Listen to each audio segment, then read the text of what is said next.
It was nice, man. Like walking across the stage and like letting my daughter put a pin on my ranks and my wife, and then one of my best friends for 8 years. He was my first salute, and it was just like this right here was worth like the late nights of staying up and doing assignments and making sure that like I had all A's the entire time. What helped you stand out from the pack?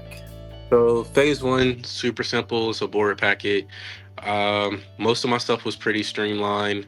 I think being a leader that was able to say he has a combat deployment under his belt and had that time to really get out there and do their job really helped me.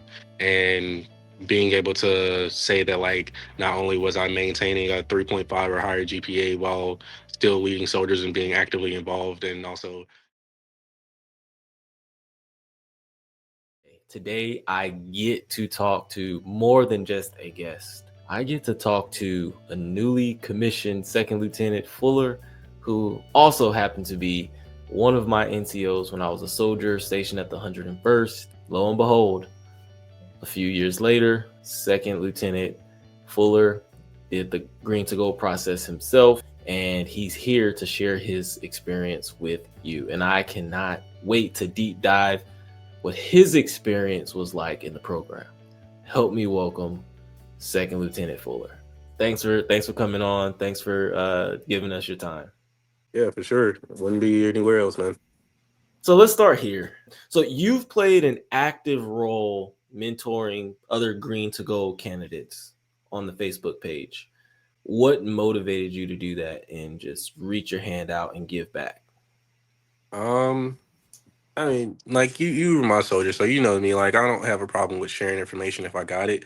So a lot of the times that like when I was in my phase one, people would ask questions. I'm like, I'll just throw my answer out there so like people know where they go. Um, and I think probably like a month into me answering questions, I got reached out to by one of the admin, Gary, who's a close friend of mine now, and like he's like, "Hey man, like I see you answering a lot of questions. How would you feel about becoming an admin?" I was like, I ain't doing anything, man. It's close to Christmas break. Why not? Like, it's not gonna hurt me, and like, I don't have to like constantly monitoring the page. I just go in and like work with the team, and we answer where we can, or like deny and stuff like that. So, um, it really wasn't tasking for me. I appreciate that. All right, so let's go here. What inspired you to pursue the Green to Gold program, and when did you know it was the right time and the right move for you?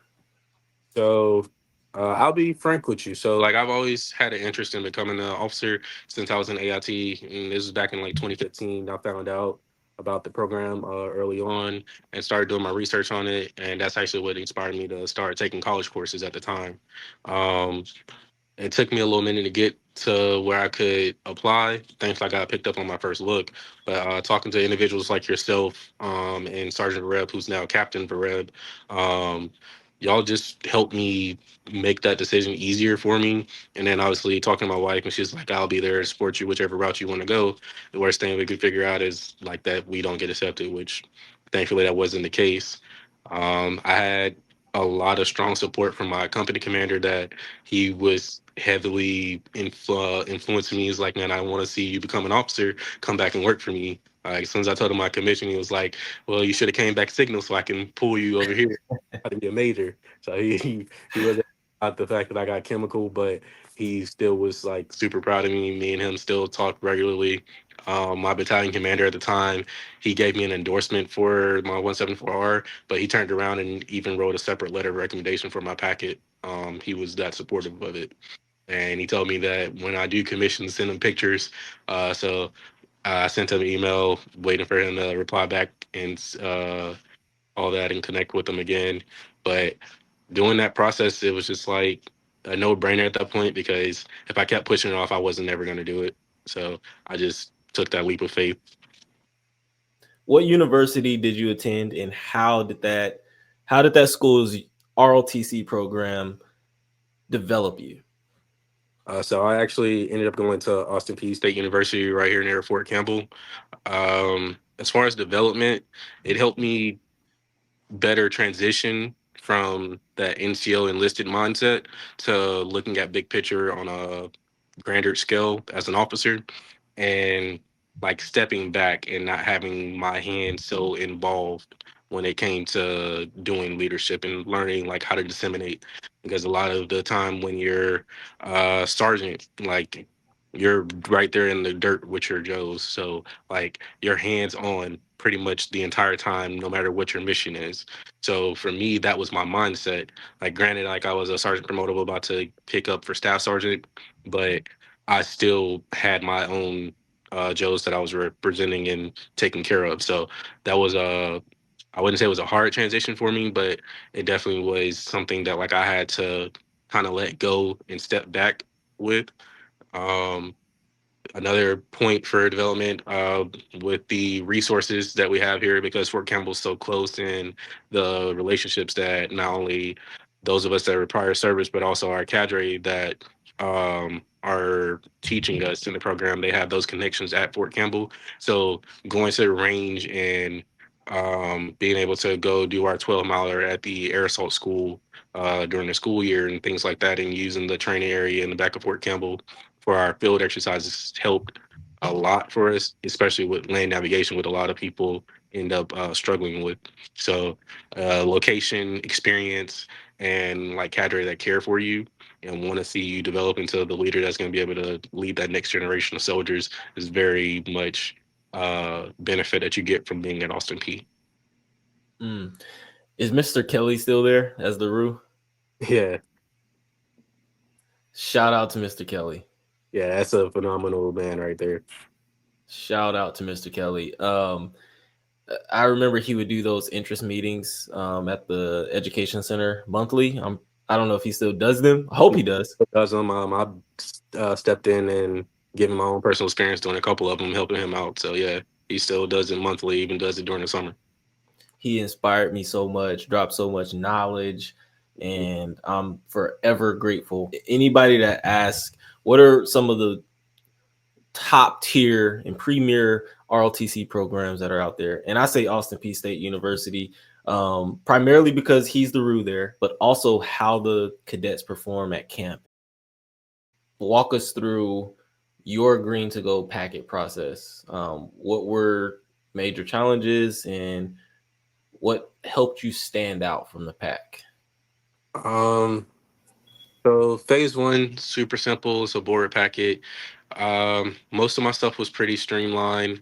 I think being a leader that was able to say he has a combat deployment under his belt and had that time to really get out there and do their job really helped me.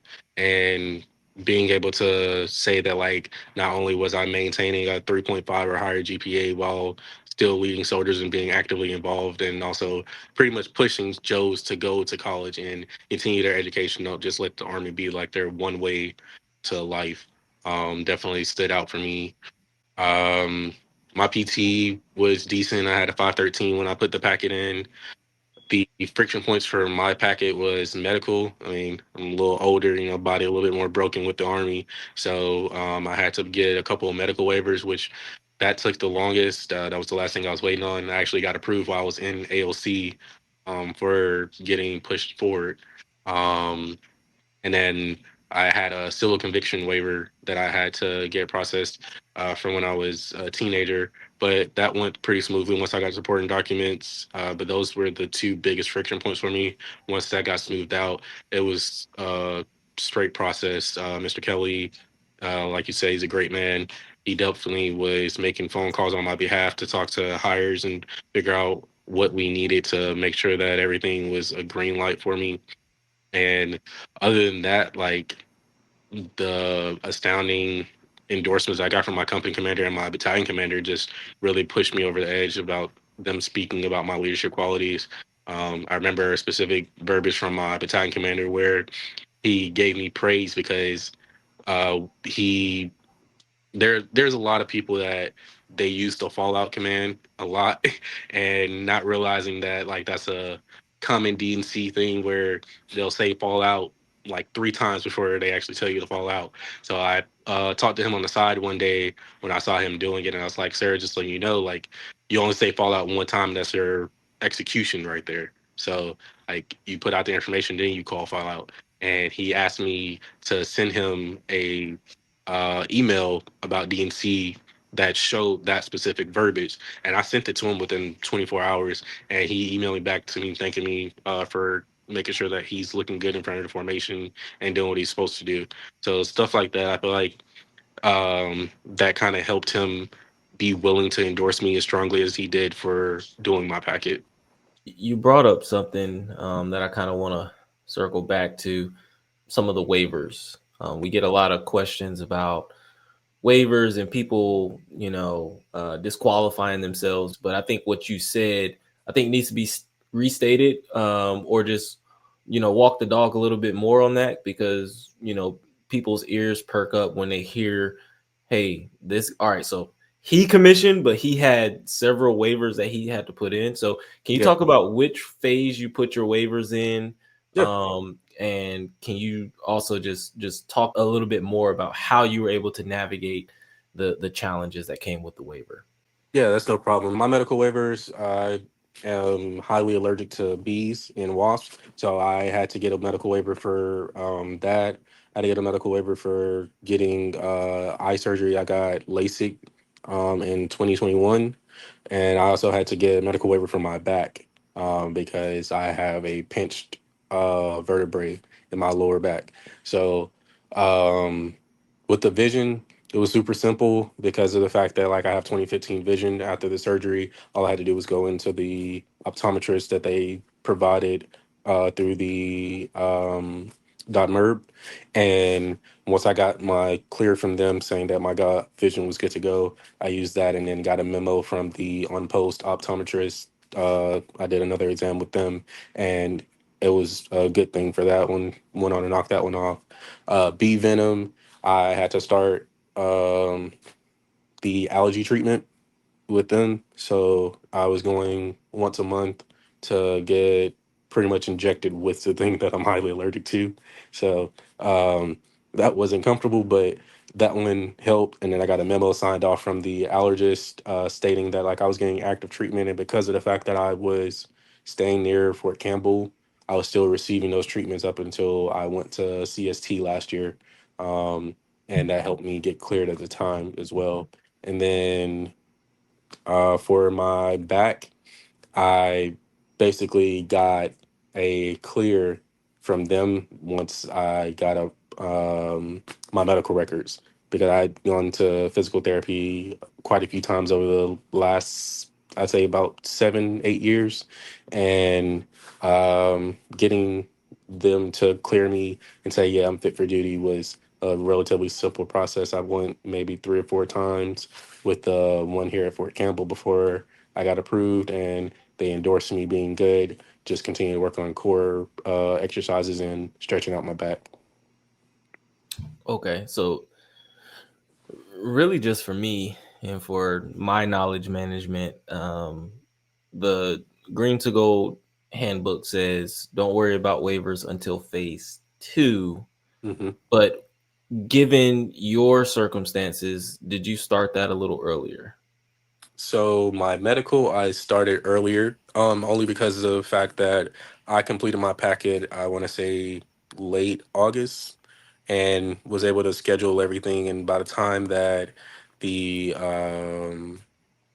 the review came back, it was maybe mid-October. So at that time, like I got the feedback that I needed, like, hey, these are the things that you're disqualified for. So I started working that as soon as I got that back, and just was aggressively tackling the things that they wanted me to get that approval. So everything that I could think of for supporting documents, I was actively out there hunting it, working with my physicians, the specialty doctors, and just like, yeah, this is what I need. This is what I'm trying to get it accomplished for. And then they just were like, hey, you here's your documents, and we also think that if you add this to it and scan it in, this might strengthen your file. So definitely trust your physicians when it comes to like the specialty stuff, because they'll be able to know that process a little better, considering that they directly work for the Surgeon General. That's some good information right there. Thanks for sharing that. So, Yeah.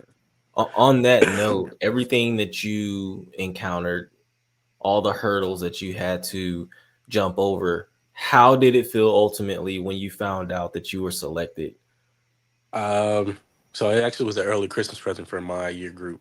Um, I want to say it was like December 20th or 22nd, and I just went on the Facebook page and I was like, I'm just go check and see if anybody's heard anything because we had been waiting.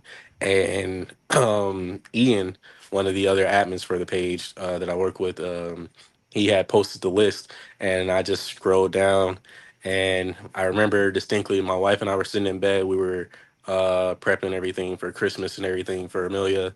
And I was like, my name's on there in my head. And I looked at my wife, I said, babe, I got it. And she was like, got what? It's like, I made the list. And like, she was like, quit playing. And like, for like 5 straight minutes, like, we was just excited, man. It was like, I can't believe I really accomplished like this major accomplishment for myself, knowing that like I was doubtful once I hit that last document submission. So that just was overwhelming joy that like you really can't put into words, knowing that like you feel like the old dude that's trying to like get in and do this process that you don't feel like is really meant for you, but you're still putting yourself out there because you just don't know what's going to happen. And like I'm grateful that I did get accepted and made it through this process. Man, I'm all smiles right now because you're better than me. At least you could look at it. I could not look at it. I couldn't look at the list. I was sitting in the corner like a baby. And my wife. Shout out to the wives. Hey, man, They hold us up. they do, man. Uh, I was sitting there like a baby. I was like, I can't look at that list. And she was looking through. I didn't even know what a meal per was at the time. But anyways, she she Hey, found that's the my list fault for then. me. I didn't teach you right then if you didn't know what it was at the time. uh, I'll let you live on that one. But yeah, she read the list to me, and I was super excited. So shout out to you for being able to look at it. But that feeling is unbelievable. It's incredible. It's such a sense of accomplishment. It's surreal. I don't know. Like that's one of the most memorable parts of the entire process that I have is the anticipation of the list. Yeah, definitely. For you, what was the most eye-opening or unexpected part of being an ROTC as a prior enlisted soldier? The biggest thing was probably seeing how relaxed it was. Like you Mm. go from like being in an army structure at that point, like I had been in 9 years, just had made 9 years when I was walking into the door. And so like I'm already like locked in on like what right looks like. And like you go to PT and you're seeing all these college kids and you're like, what is going on? Why are they showing up in a mismatched uniform? And like we got PT shorts on with civilian t-shirt and like and why is nobody saying anything? And like so they tell you that like you're all peers, like you're all on the same level. Like if there's something wrong, the cadre will correct it, even if like you're technically senior to them because you're a junior at that time when you first walk in. And it's just like I don't know about this, man. Like, you sure?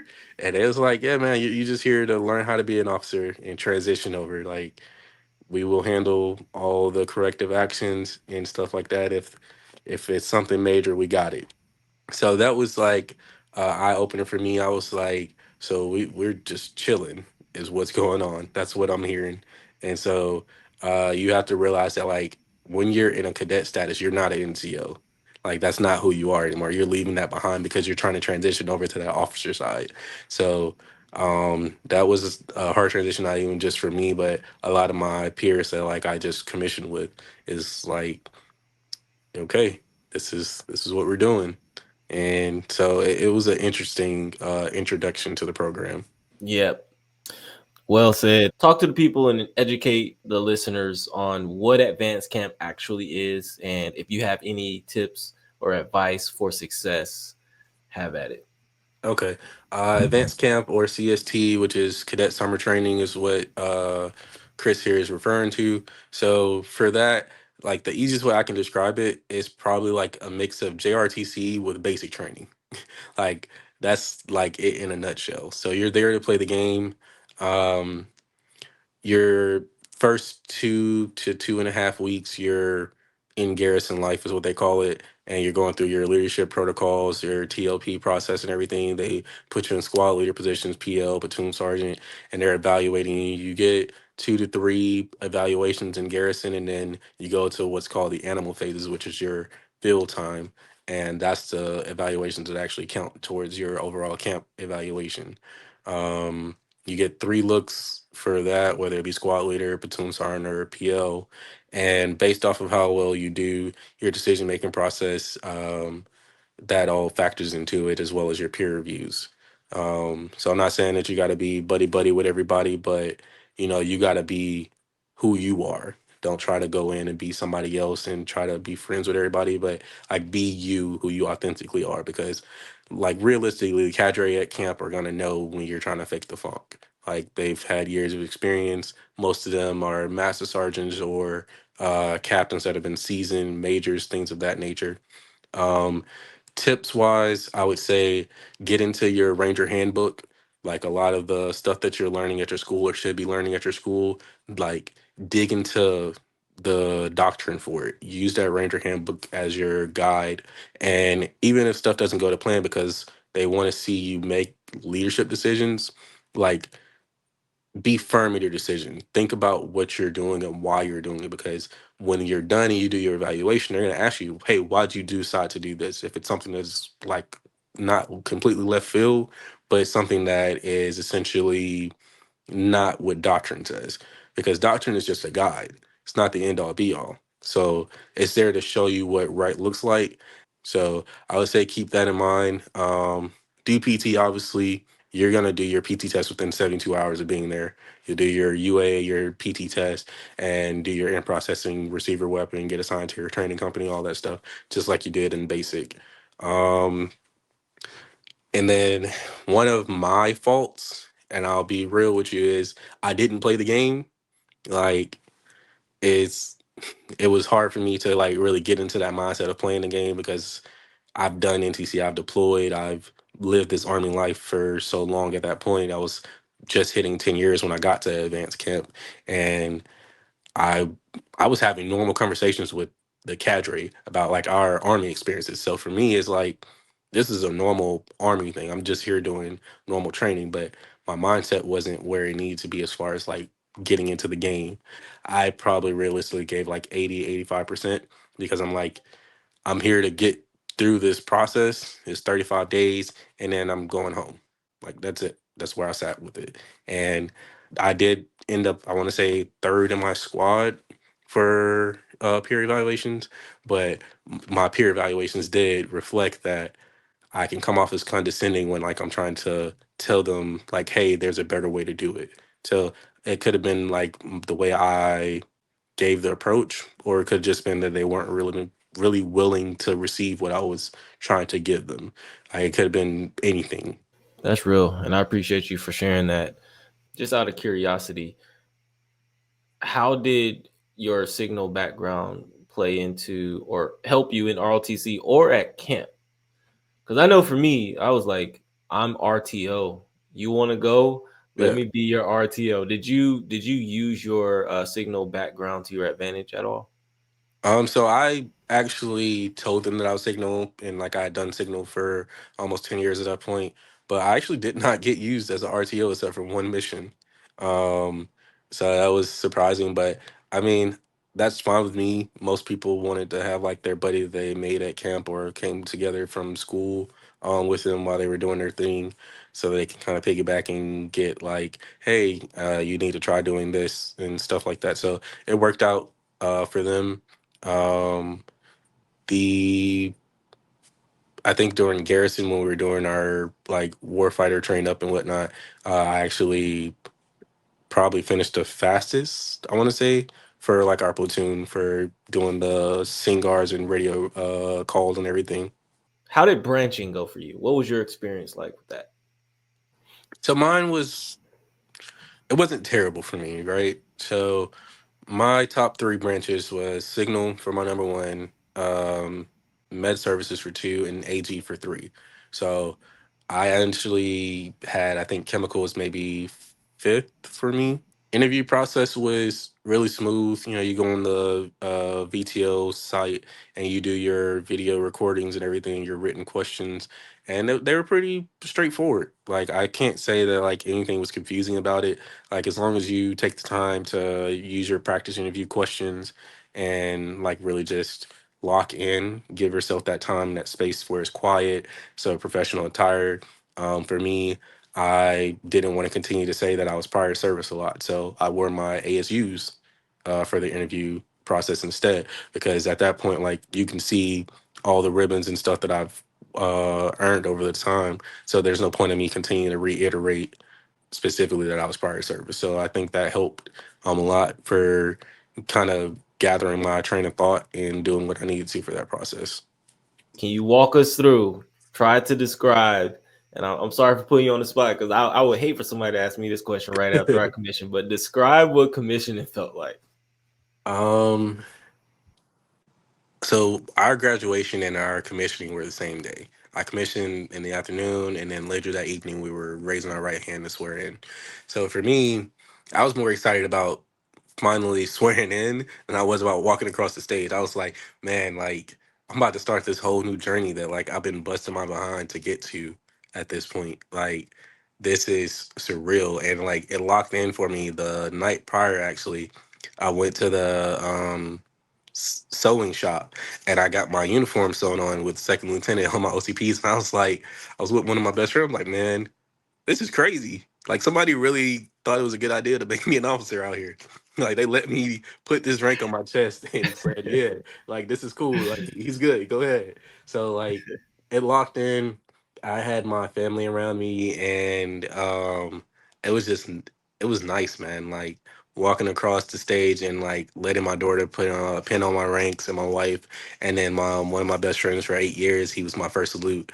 And it was just like this right here was worth like the late nights of staying up and doing assignments and making sure that like I had all A's the entire time. So I ended up graduating with like a 3.6 GPA, and I was like, I'm tired. Like you get to finals week for that last semester and it's just like stuff is starting to drag and you're just like, what, why am I doing this? And then you make it to commission, you like, this was why. Like I did this. Like this was me. Like nobody else did this. This was my accomplishment. Yeah, I was incredibly proud when I scrolled on Instagram or Facebook and I saw it, and I was like, "Wow, this is incredible! It's a monumental feat because I know how much work it takes, and then I know that everybody's journey is different, and that's why I like having people come on and share their experience because I always learn something new, Yeah. and it's just remarkable how resilient people are when they have a goal in mind. No, I definitely agree with that. It's just something about you having a goal that just makes you lock in, and then I think it helps when like you have people and reasons that like make that goal like necessary. For me, it was like showing my daughter like, hey, you can do this. Like you just have to apply yourself, and like now both my wife and I both graduated from the same school, and like it's right here where it all began for me and my wife. We had our daughter here, she graduated, we met here. It's like it all came together here, and now we're about to leave and go to Germany and like start a whole new adventure as a family. Let's go. Yeah, when I found out you were coming over here to Germany, you all are gonna love it here, by the way. Yeah. That was news to me. Now, where did Germany rack and stack on your list? Um, I think Germany was probably like mid. I would say for our primaries, we had for overseas it was Italy, and stateside it was Maryland. Okay. When we found out that we were Kim, so we didn't get what we wanted. But I mean, Italy's not even that far of a train ride to go to. So like it's a good compromise considering that you end up being needs of the army for your first position as an officer anyway. So I'm not mad about it. And my wife was like, "Hey, at least we still go to Europe." So you know, you got to find that silver lining somewhere. it's crazy. The subtle flex that you can have living in Europe. I was asking one of my buddies, I was like, hey, what are you doing this weekend? He was like, oh, nothing crazy, just going to Italy. And it's not even him being facetious. Like Yeah, going to Italy, living in Germany is just a 4 day. It's just a weekend. It's yeah, nothing crazy. It's 6 hours away. It's like stateside. I live in North Carolina. Shout out to North Carolina. 6 hours from North Carolina is like Atlanta. You yeah. know, shout out to Atlanta as well. Hey, you But know. it's like 6 hours in Germany is I'm in Italy. Yeah, I'm So in a whole nother country, man. What you on? yeah, so Yeah, I love the states. I love where I'm from, but being able to broaden your horizons, I think that's going to be good for you and the family. And yeah, like I said at the top, if you all need anything, let me know with housing or anything that might come up. Just reach out. But this is something that we can talk offline. So you've played an active role mentoring other green to gold candidates on the Facebook page. And the Green to Gold Facebook page is a resource that I talk about a lot on this channel, yeah, because a lot of the questions are, I mean, they're good questions, right? They're yeah, good questions that we probably all had. Number one, read the handbook, let that be your reference point. And then the Green to Gold Facebook page is the community where you can talk to people in near real time. You can talk to the admins like Second Lieutenant Fuller, folks that are knowledgeable, that spend a lot of their time in that handbook. But something to also keep in mind is the reason I am a huge proponent of getting in that handbook is because the mark of being a commissioned officer or any leader is doing the research, doing the legwork for yourself, and not relying on other people to spoon feed you. yeah, But there are instances where you do need somebody who has had an experience, like, oh, you've had this civil conviction that may not be in the book, right? There might be a gray area where I need an actual person to kind of guide me through. And that is the huge benefit of that Facebook page. I don't know if you wanted to expound more on that, but yeah. yeah. I can definitely hit on that. So, like you said, like it is a massive community. We've had people still in there from when the page was first created, that have commissioned and they're captains now. We got on the admin team, we have people of all varying branches. We got signal, chemical, med services. We got a medevac pilot that's about to start his flight school soon. Um, we got infantry. Like there's a plethora of like experience among our team, and we don't mind giving back, but we aren't here to spoon feed somebody that wants to be an officer in the U.S. Army. Like, if you need it spoon fed to you, that's not, this isn't what you should be doing. You need to reevaluate why you want to be an officer. We've got the search function on the page, you got the handbook, and like a lot of people ask questions. And if you just use the search function, you can probably 9 out of 10 find a question that's similar, if not the exact question that you're trying to ask. Quentin, I cannot thank you enough for coming on. I've been rooting for you this entire time and just watching you from afar, and how you've just been helping people see around the corner through mentorship on the Facebook page has just been remarkable to see. And we need more leaders like you to join. And that's one of the reasons why I started the platform, because I believe that the message is going to reach the right ears, and people are going to gravitate it that need the information, right? So you sharing your story, being candid, being open about your successes, and some of the shortcomings of as well that you had to overcome. I believe that that is the pick me up that somebody needs. A lot of times I get comments that's like, I was about to give up until I saw this, or I was about to give up until I heard this, right? Come on anytime. You are welcome anytime on this platform. And I can't wait for you to come to Germany, and hopefully we can do some traveling together, Oh, for our sure, man. families. Yeah. Yeah, like I'm definitely pulling up on you out there, man. Like that's my boy right there. Like you were there when my wife graduated at school, man. Like you family, so that's a must that I got to pull up on you. And you only 20 minutes from where I'll be at. Definitely pulling up the Vilsack. Hey, Chris, it's barbecue. I got some places for you all. I'm gonna tell my wife, she's gonna be super excited. We got some places that we want to take you all already. Just get your feet wet in Germany. But yeah, thank you so much. I'm excited for what's next for you. Excited about the growth. Congratulations on graduating and commissioning, and continue to lead and pay it forward. Thanks for coming Always. on. Same to you, brother. And be safe out there. All right, team leaders. Make sure you like, you share, you comment, and you subscribe. And if you have any questions, reach out to me at @therealc_hill on Instagram. I'm highly responsive there. If they have questions for you, Quentin, what do you want them to do? If they're already on the Facebook page, they can reach out to me on there, or they can send me a personal message. I'm more than willing to help anybody out, and feel free to contact me at any point.